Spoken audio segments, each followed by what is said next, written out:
May of 1940, when Europe was collapsing under the aggressive attacks of a evil and mendacious dictator. France was, if it hadn't already, was soon to surrender. Germany had already successfully attacked numerous of its neighbors. And Chamberlain, who had of course signed a peace in our time treaty with Hitler, was on the verge of almost losing confidence in the British House of Commons. While he, I think, commanded a majority still, it was clear that he did not have enough support in the Commons to carry out a war effort.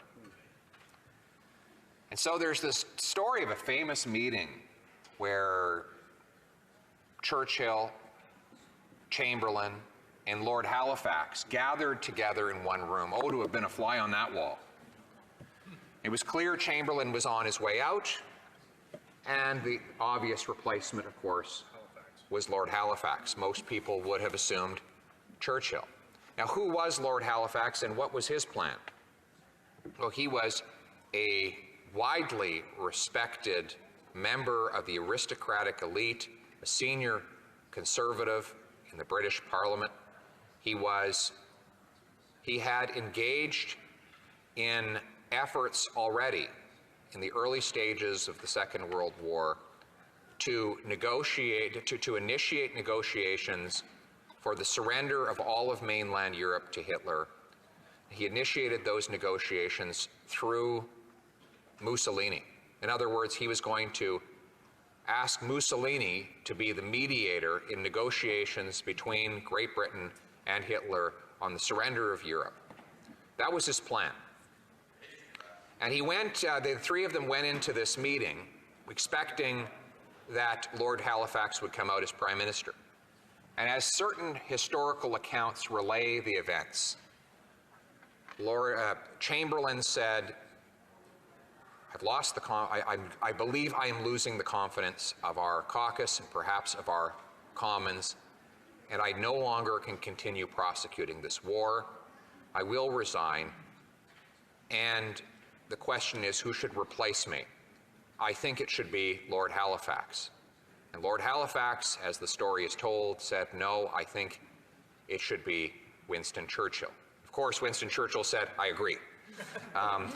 And thank goodness that happened, because days later, when Churchill would become Prime Minister, he fundamentally altered the policy of the British government. It wasn't just that he was giving these stirring addresses to rouse the nation.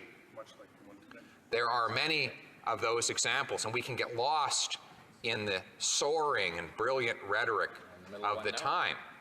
However, what we miss sometimes is that he had actually changed the policy of the British government from one of survival to one of victory.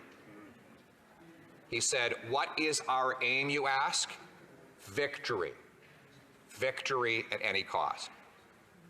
And he prosecuted the war with that full intention in mind. It wasn't to delay and frustrate the enemy for a later date when they could one day renegotiate a settlement. It was to totally obliterate Hitler's Third Reich, and that's exactly what he did. But imagine if Lord Halifax had come out of that room as Prime Minister. Imagine the different world we would live in today. He would have attempted to negotiate a settlement that would have surrendered all of Western Europe to a monster. But instead, we had a courageous lion who was prepared to fight and win at any cost. We might live in a very different world today had Winston Churchill, then who in the years leading up to that moment was a very controversial and often very isolated backbencher in his wilderness years of the 1930s, emerged as the Prime Minister, an unlikely Prime Minister, but arguably the most consequential one in modern history.